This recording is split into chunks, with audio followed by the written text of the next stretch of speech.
Usually, when we talk about diagnosing a problem or, understanding a mechanism, there's this really ingrained expectation of precision. Right, like we want hard facts. Exactly. Think about engineering or even modern medicine. You fall down, your arm hurts, you go to the hospital, and the x-ray shows a jagged white line across the bone. Undeniable proof. Yeah, the doctor just points at the screen and says, well, there it is. It's undeniable, measurable, physical reality. And we basically build our entire understanding of the universe on that X-ray logic. We really do. The laws of physics, gravity, biology, they form this rigid cage of rules that we all just agree to live inside. But what happens when you're presented with a historical event that takes that physical reality, that absolute X-ray logic, and just completely shatters it? Oh, it messes with people. It does. What happens when the laws of physics are suspended, not in some, poetic metaphor or a vividly remembered dream, but in literal, waking flesh and bone life? Today, we're going to explore a moment that demands we completely reevaluate the boundaries between the physical world we can touch and the unseen realms we can't. It is a massive topic. It really is. Welcome to the Deep Dive. We are so thrilled you're here with us for this journey. And because the material we're covering today is so expansive and honestly so fundamentally paradigm shifting, I have an immediate request for you before we take a single step further. Yep, here it comes. Please take a second right now to subscribe, like, and follow. I mean it. It makes a massive difference for us. It helps us keep doing this kind of intensive research, and it ensures you never miss out on these explorations. So please hit that subscribe, like, and follow button right now. Seriously, it helps a ton. Yeah. And getting into today's topic, it really is the absolute definition of stepping into the cosmic unknown. The material we are looking at today challenges the very foundation of how we perceive reality, how we measure time, and, well, how we understand space itself. Right. It asks us to consider what happens when the author of the universe just decides to rewrite the rules of the story for one specific night. Exactly. And our specific mission today is a highly detailed, really rigorous exploration of Chapter 15 of Maulana Maki's incredible work, the Siyat-un-Nabi, which details the life of Prophet Muhammad, peace be upon him. And we should note, the sources we're working from today are derived directly from a highly detailed Urdu and Arabic audio transcript of this work. Yes, thank you. This text focuses on one of the most profound, just mind-bending events in Islamic history, the Miraj, commonly known as the night journey and ascension. We're going to take you, the listener, on a journey from the dusty, earthly realm of 7th century Arabia all the way to the farthest unveiled bounds of the universe. It is a journey that requires a pretty significant level of conceptual framing, honestly, before we even begin to look at the mechanics of the ascent. For sure, the scope is just immense. Right. We are going to be weaving through deep theology, ancient cosmology, and the deepest intimacies of the human soul connecting with the divine. But before we do that, we have to recognize the profound reverence with which this text operates. I am really glad you brought that up, because to properly respect the gravity of this source text and the immense historical and spiritual figures mentioned within it, we need to set some ground rules for our deep dive today. Very important. Throughout our conversation, whenever Prophet Muhammad is mentioned, we will be saying, peace be upon him, as is tradition and out of respect for the source material. Absolutely. Furthermore, whenever his companions or family members are mentioned, we will say, may Allah please them, or may Allah please her or him, as appropriate. We really want to honor the text precisely as it was delivered, and that means preserving the framework of respect that the author built into it. That is a necessary framework, I think. Yeah. The text itself is built on a foundation of sacred transmission. It's not just, reporting a sequence of historical events like some dry textbook. Right, it's not just a timeline. No, it's attempting to translate a deeply sacred, multidimensional reality into human language. And to understand the weight of Chapter 15, we actually need to zoom out for a moment and look at the earthly context. I mean, why did this cosmic journey happen exactly when it did? Yeah, because this didn't just happen on a random Tuesday when everything was going great. Far from it. Historically, the Miraj takes place after a period known as the Year of Sorrow. The Year of Sorrow, that just sounds heavy. It was incredibly heavy. Prophet Muhammad, peace be upon him, had just lost two of the most important pillars of his earthly life. He lost his beloved wife and greatest supporter, Khadijah, may Allah please her. Oh, wow. And he lost his uncle Abu Talib, may Allah please him, who had provided him with crucial physical and social protection in Mecca. So his entire support system is just gone. Completely gone. The socio-political climate was intensely hostile. He's facing rejection, physical danger, and immense grief. He is, in human terms, at the absolute lowest point of his earthly mission. Just completely exhausted and boxed in by the physical limitations of his reality. Exactly. So the earthly doors are essentially slamming shut, and the physical world is offering nothing but hardship. And that is exactly the moment when the doors of the heavens are thrown wide open. It is a profound psychological and spiritual pivot, which brings us directly into the core of the text. Okay, let's get into it. Chapter 15 emphasizes a massive foundational point about this entire event, and it's a point that has sparked theological debate for centuries. I can imagine. The text makes it explicitly clear, using very specific Arabic terminology, that this journey, the Miraj, was not just a spiritual vision. Okay, let me stop you there because I want to make sure I'm grasping the exact parameters of what the source is claiming. We are talking about a physical journey here. A completely physical journey. The text uses the Arabic word jasad, meaning the literal biological physical body, right? And the word ruh, meaning the soul. So Prophet Muhammad, peace be upon him, physically traveled through the heavens, both body and soul united in this ascent. This is the absolute crux of the entire narrative. The text goes out of its way to establish this duality. It insists on it. It really does. It wasn't merely the ruh, the soul, detaching in a state of deep meditation or sleep and wandering the cosmos while the jasad, the physical body, remained asleep on a mat in Mecca. The source insists that the physical biology went on the journey. Okay, let's unpack this. I'm going to push back on this, or at least, play the role of the skeptic here. Because to the modern ear, and frankly even to the ancient ear, that is the hardest part to swallow. Oh, without a doubt. Why does the physical nature of this matter so much? Honestly, it would be infinitely easier for the human mind, especially the scientifically inclined mind today, to just accept this as a profound dream, like a metaphysical vision. Sure, because visions are safe. Right. If you say it was a vision, nobody can argue with you.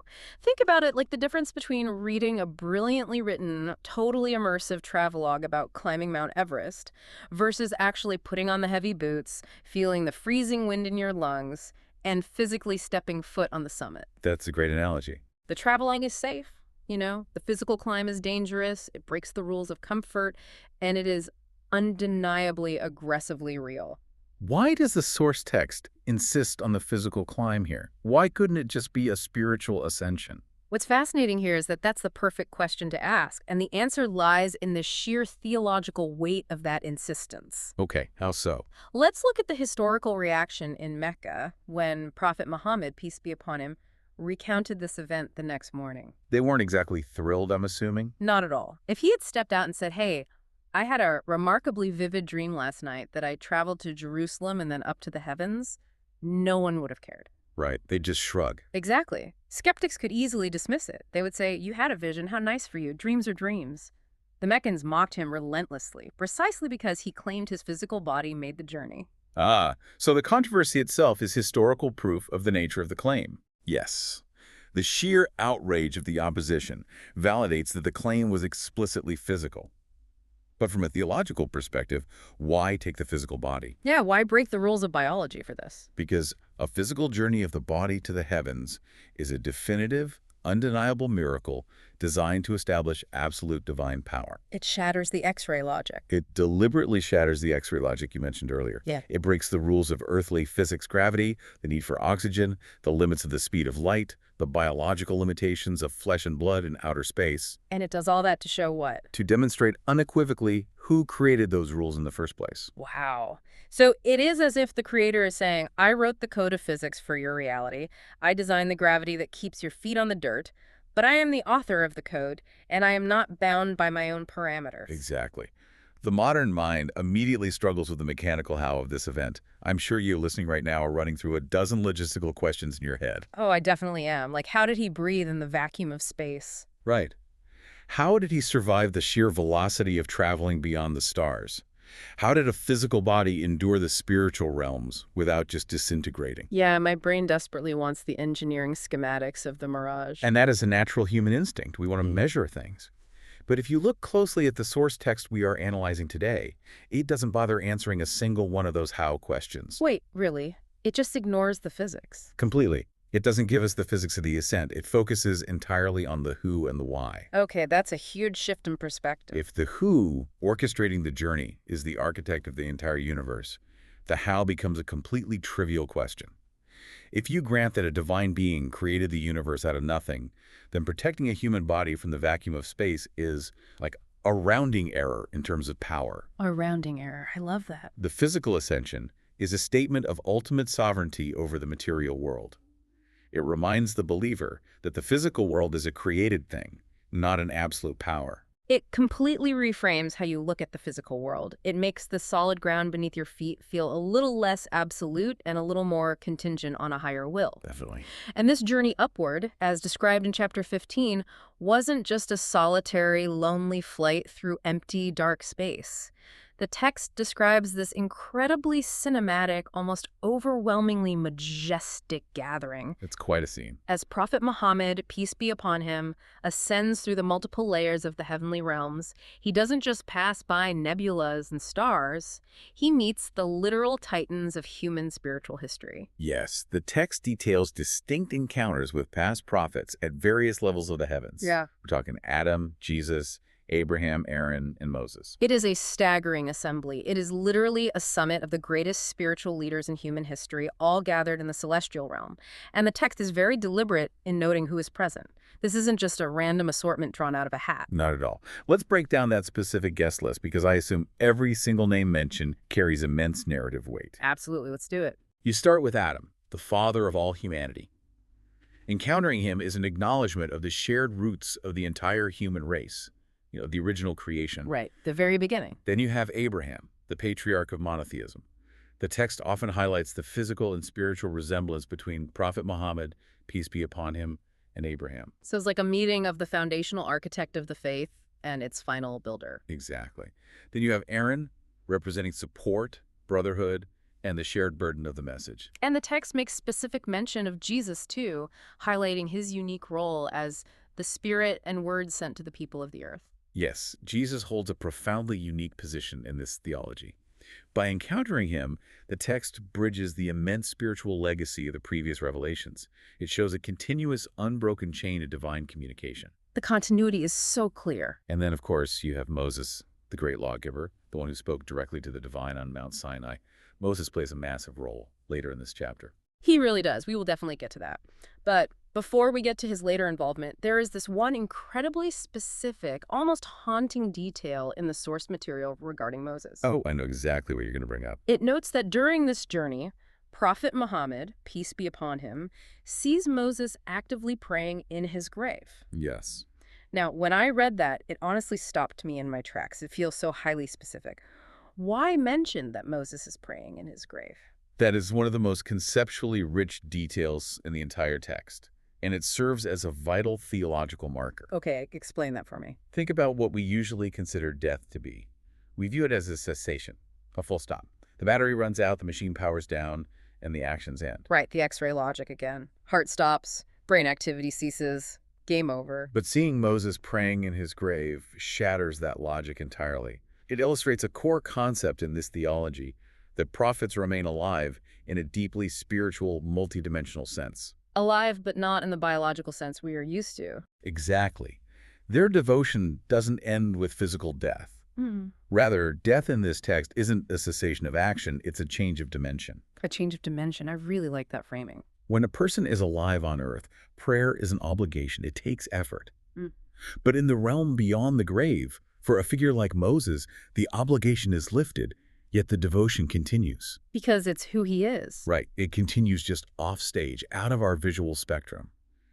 He is praying not because he has to, but because his connection to the divine is perpetual and joyous. Wow. So when you have this continuous chain of prophets, all spiritually alive, all existing in these elevated dimensions, it sets the stage for the ultimate act of consolidation that happens next in the text. And that consolidation is the moment where Prophet Muhammad, peace be upon him, is positioned as the imam, the leader of all these prophets and messengers.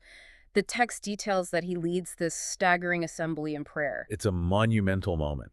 And interweaved in this grand cosmic narrative, the source text briefly touches upon profound earthly ties, making a brief, deeply respectful mention of Fatima az-Zahra, may Allah please her. The inclusion of Fatima az-Zahra, may Allah please her, in the broader context of these heavenly discussions is just beautiful. It really stands out. Can you give some context for that? For those who might not know, she is the beloved daughter of Prophet Muhammad, peace be upon him. She represents the continuation of his spiritual and physical lineage on Earth. Right. Mentioning her in a text that is dealing with the highest cosmic realities ties those immense universe-spanning concepts back to the deepest, most profound earthly loves and human legacies. It really reminds us that the divine plan encompasses both the vastness of the heavens and the intimacy of family. It bridges the gap between the macro and the micro. Beautifully said. So you have this moment where he steps forward to lead the prayer. Exactly. By leading them in prayer, by acting as their imam, Prophet Muhammad, peace be upon him, isn't just a tourist visiting the heavens. No, he's not just taking a VIP tour. Right. He isn't just being given a tour of the cosmos. He is actively consolidating the entirety of human spiritual history. He is stepping into the role of the culmination of that long chain of revelation that started with Adam. If every prophet before him was carrying a torch through the darkness of human history, this is the moment where all the torches are brought together into a single, unified, roaring flame. That is a phenomenal way to visualize it. It is the spiritual unification of humanity's history with the divine. It truly is. And yet, right after establishing this staggering, mind-expanding cosmic reality, the text makes a fascinating, almost jarring rhetorical move. Oh, this part is brilliant.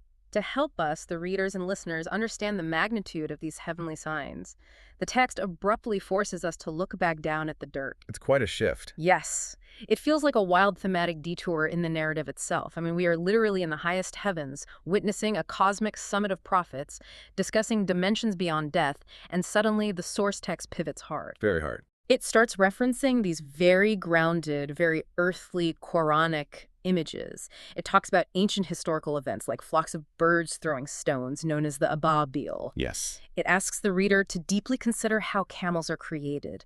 It talks about how the physical sky was built above us, how the doors of the sky open to pour down water, and how the earth is commanded to gush forth with springs. It is a striking juxtaposition, isn't it? It feels like severe narrative whiplash for the listener. I want to ask you to explain this because we go from Prophet Muhammad, peace be upon him, leading Abraham and Moses in prayer beyond the stars, straight into a biology and meteorology lesson about camels and rain. It does seem a little out of place at first glance. It feels like someone accidentally shuffled the pages of the script and dropped a nature documentary into the middle of a metaphysical epic. How do we make sense of this massive jump from the celestial to the mundane? It feels abrupt to our modern sensibilities, for sure, but it is actually a masterful, classic rhetorical technique deeply embedded in the source material. Really? A deliberate technique. Oh, absolutely. The text is actively challenging the human intellect, playing a psychological game with the reader. It anticipates the skepticism we talked about earlier. The skepticism about the physical journey. Yes. It knows the human mind is saying, I am struggling to believe the miracle of the ascension. I find it biologically and physically impossible to comprehend a man traveling through the heavens. Right. So the text brilliantly points to the miracles of everyday life that we have simply become blind to through sheer habit. Oh, I see. It's using the known everyday world to prove the possibility of the unknown cosmic world. Precisely. Let's break down the examples the text uses. First, it mentions the Ababil. The birds. Right. For context, this refers to a famous historical event known to the people of Mecca as the Year of the Elephant, which is actually the very year Prophet Muhammad, peace be upon him, was born. Oh, I didn't realize that timing. Yeah. A massive invading army, equipped with war elephants, came to destroy Mecca. The Meccans were completely defenseless, but the invasion was thwarted by massive flocks of birds, the Ababil, dropping stones that decimated the army. That's incredible. It was a miraculous historical intervention. So the text is basically saying, you remember the birds that saved your city. That was a suspension of normal military reality. This ascension is just a larger suspension of reality. That makes perfect sense. It anchors the cosmic in their own immediate historical memory. But what about the camel? The text explicitly asks us to look at how the camel is created. Think about the camel from an engineering perspective. To a desert dweller, a camel is just an everyday work animal. It fades into the background. Sure, they see them every day. But biologically, the camel is an absolute marvel of design. Look at its mechanisms. It can drink dozens of gallons of water in minutes and store it. Right. Its red blood cells are oval-shaped, unlike ours, so they can keep flowing even when the animal is severely dehydrated. Wait, really? Oval red blood cells? Yes. It's incredible. And it has specialized, translucent third eyelids that act like windshield wipers to keep out blowing sand while still allowing it to see. That is wild. It has specialized padded feet that expand so it doesn't sink into the dunes. It is a creature perfectly, miraculously engineered for an incredibly hostile environment. So the text is essentially saying, you think surviving outer space is impossible? Look at this creature surviving the lethal desert right in front of your house. Exactly. And it does the exact same thing with the water cycle. Right, the rain in The spring. text talks about the sky opening its doors with water and the earth gushing with springs. Today, we just call it meteorology, right? We map it on our smartphones with weather apps. We reduce it to atmospheric pressure systems. Yeah, we totally take it for granted. But take a step back and look at the fundamental reality of it. You have dead, cracked, barren earth. Then massive quantities of fresh water are somehow levitated from the oceans, transported invisibly across continents, and dropped from the sky to bring that dead earth instantly back to teeming, vibrant life. When you describe it like that, it sounds like magic. It is a daily, life-sustaining miracle that we simply take for granted because it happens every spring. That is such a profound way to look at reality. I want to ask you, the listener, right now, how often do you walk past everyday miracles? How often do you look at a rainstorm or a complex animal or even the beating of your own heart and just shrug it off as mundane background noise? We all do it. What the source text is doing here is retraining your brain. It uses the mundane physical world to prepare the human mind for the miraculous celestial world. The logic of the text is airtight once you really see it. It posits a challenge. If you cannot pause to marvel at the complex, undeniably miraculous biology of a camel standing right in front of you, or the life-giving mechanics of the water cycle that literally keeps you alive, how can your mind possibly be equipped to comprehend a human physically ascending through the layers of the heavens? It's a matter of scale. Exactly. The earthly signs are the prerequisite reading for the cosmic event. The text is arguing that there is no such thing as mundane. Once you accept that the everyday world is miraculously orchestrated by a divine hand, the ascension simply becomes a grander orchestration by that exact same hand. It's not a difference in kind, just a difference in scale. Which brings us perfectly into the absolute zenith of this journey. The text has grounded us. It has prepared our minds by stripping away our arrogance about how the physical world works. And now we reach the ultimate peak of the deep dive, the ultimate endorsement. This is the pinnacle. Prophet Muhammad, peace be upon him, reaches a point in the heavens, the absolute highest station, where the text details the call to prayer, the adhan, ringing out. Yes. And this isn't an earthly adhan being called from a mosque down the street, when the familiar phrases, Allahu Akbar, God is the greatest, and there is no God but Allah are declared in the celestial realm. The text says that Allah himself responds directly to the call. Yes. The divine response echoes through the highest realms, Sadaqa Abdi, which translates to, my servant has spoken the truth. Wow. The magnitude of this moment cannot be overstated. It is the absolute pinnacle of intimacy between the creator and the created. And the text doesn't just leave it as a grand, booming, cinematic voice in the dark. It anchors it in a deeply personal, almost vulnerable reality regarding the perception of Prophet Muhammad, peace be upon him. It brings it back to his internal state. Exactly. The source references a famously authenticated hadith, and for our listeners, a hadith is a rigorously recorded tradition or saying of the Prophet. This specific one is sourced from Bukhari, which is considered one of the most meticulously verified collections in all of Islamic scholarship. Very important context. This hadith states that Prophet Muhammad, peace be upon him, saw the greatest signs of his Lord. And then the text uses this incredibly poetic, immensely powerful Arabic phrase, Makazaba al-fuadu mara. The heart did not lie about what it saw. Yes, the heart did not lie. I need you to break down the mechanics of that phrase. Why the heart? Why not say his eyes didn't lie? Because eyes can be deceived. Eyes are biological instruments. They can suffer from optical illusions. They can hallucinate in extreme conditions. Sure, you can't always trust what you see. But in this theological framework, the fuad, the deep spiritual heart, is the seat of ultimate perception. That phrase, the heart did not lie about what it saw, is the ultimate validation of the experience. So it means he wasn't just overwhelmed or confused. It guarantees that this wasn't a trick of the mind.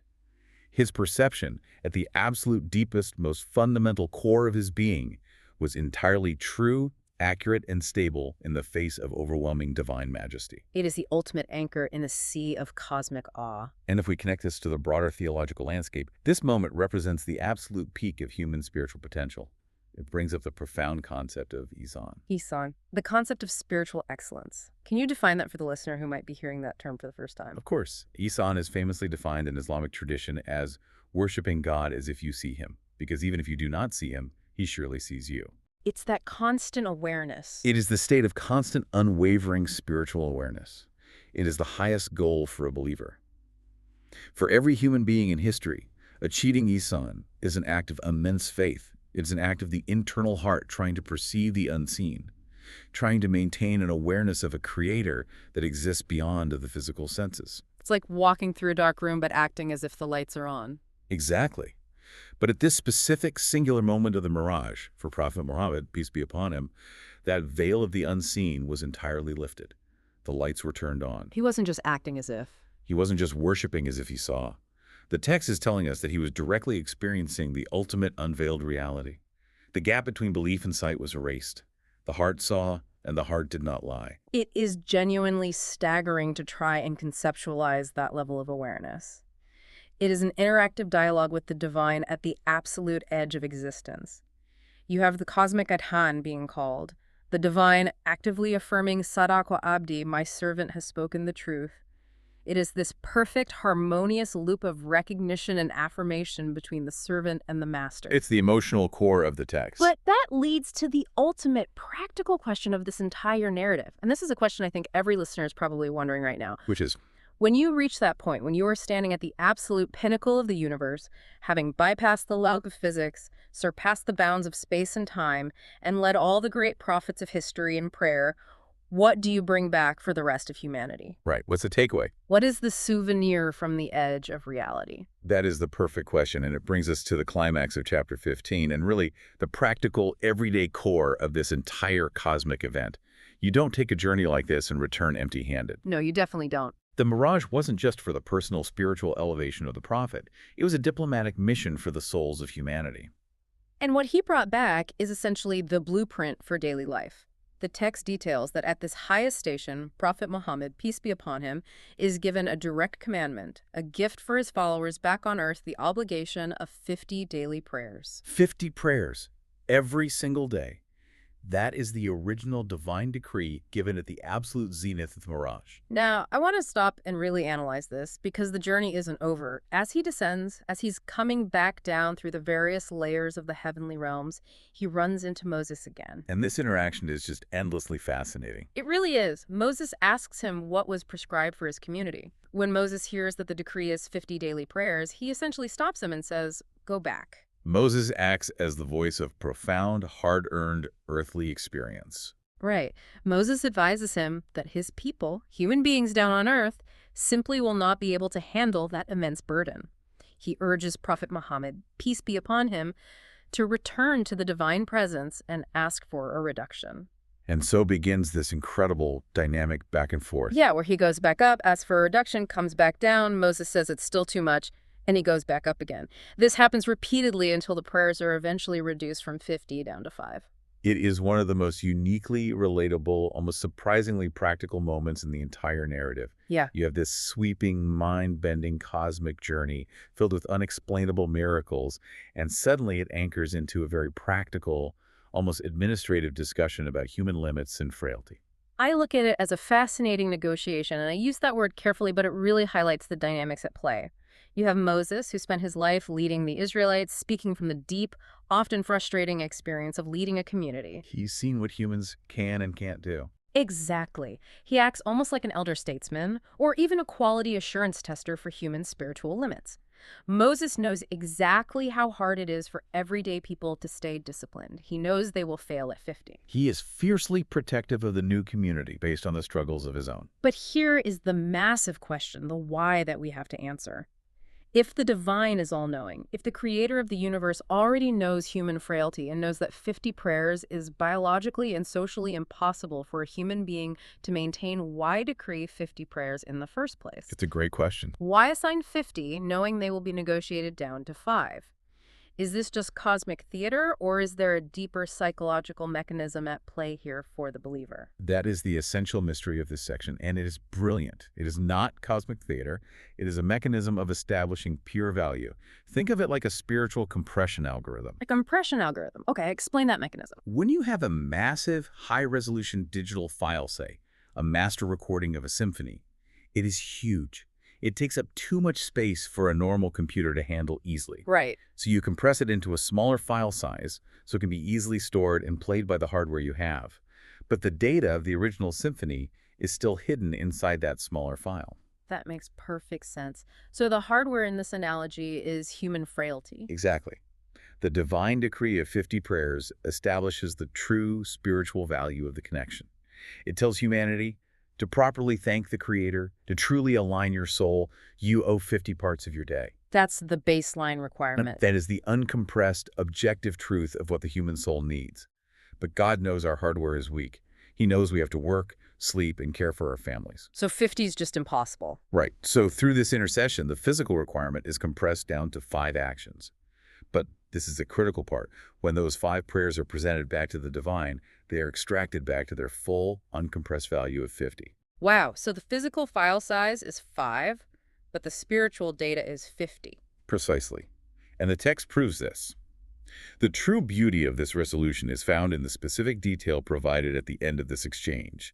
When the number is finalized at 5 daily prayers, Allah declares a profound, unchangeable principle. What's the principle? The text quotes the phrase, La yubaddalu al-qalu ladaya, meaning, the word does not change with me. Wait, if the word doesn't change, how did it go from 50 to 5? That sounds like a contradiction. It sounds like one until you understand the mercy of the decree.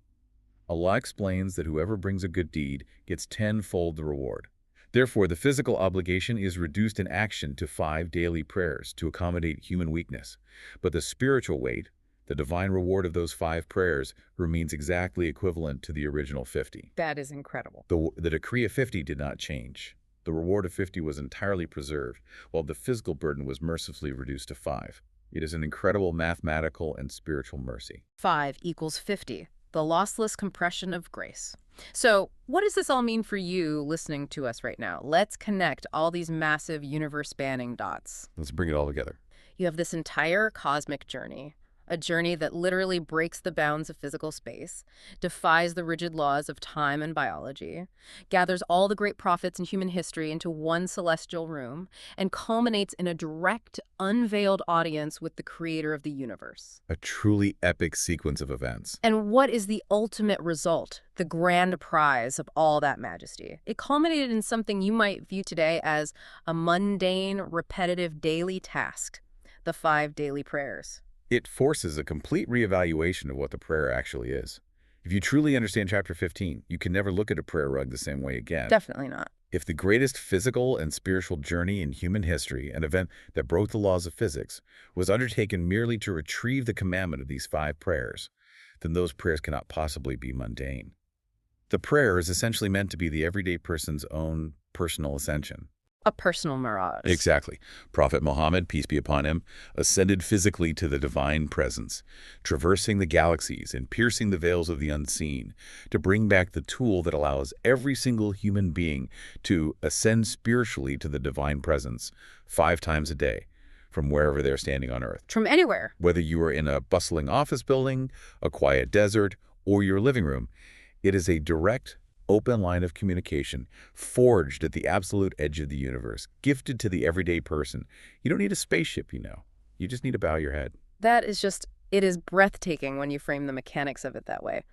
We have covered an unbelievable amount of ground today, both physically and conceptually. We really have. We started by grappling with the sheer, undeniable physical impossibility of the journey, recognizing that the breaking of earthly physics, the X-ray logic, was a necessary, deliberate demonstration of absolute divine power over the material world. Breaking the rules to show who made them. Right. We move through that awe-inspiring celestial assembly, not just listing names, but seeing Prophet Muhammad, peace be upon him, step forward as the Imam, consolidating the legacies of Adam, Abraham, Moses, and Jesus, while carrying the deep, human earthly ties of figures like Fatima az-Zahra, may Allah please her. We explored how the text, brilliantly forces us to confront our own intellectual blindness through earthly miracles, breaking down the complex biology of camels, the majestic, life-giving engineering of the rain cycle, to train our minds to accept that the entire universe is a continuous miracle. Yes, and then we witnessed the ultimate endorsement, the celestial Adhan ringing out in the highest heavens where the heart did not lie and the veil at Isan was entirely lifted. The absolute peak of connection. And finally, we came back down to earth with the ultimate practical souvenir, a direct line to the divine, negotiated down to a manageable 5 daily prayers through the profound wisdom of Moses, yet carrying the full, unyielding weight and reward of 50 through the algorithm of divine mercy.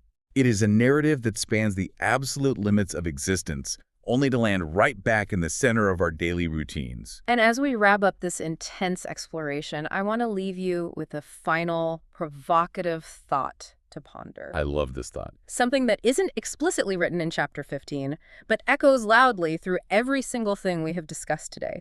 We live in a modern era where people are desperately, almost frantically searching for profound spiritual enlightenment. We really are. Everyone's looking for a sign. We spend thousands of dollars to go on silent retreats in the mountains. We seek out altered states of consciousness.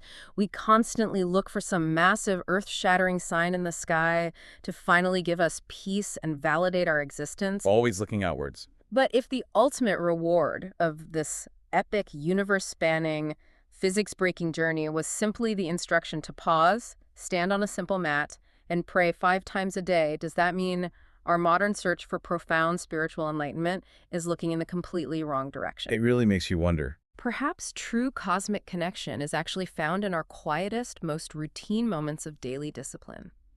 Perhaps the cosmos isn't found by looking further out into the stars, but by bowing further down to the earth. Finding the cosmos in the carpet. What a beautiful, incredibly challenging thought to leave on. The X-ray machine might be broken when it comes to measuring the spiritual realm, but the prescription we were given from beyond the stars is undeniably clear. Absolutely. Thank you so much for joining us on this deep dive into Chapter 15 of the Sirah Nabi.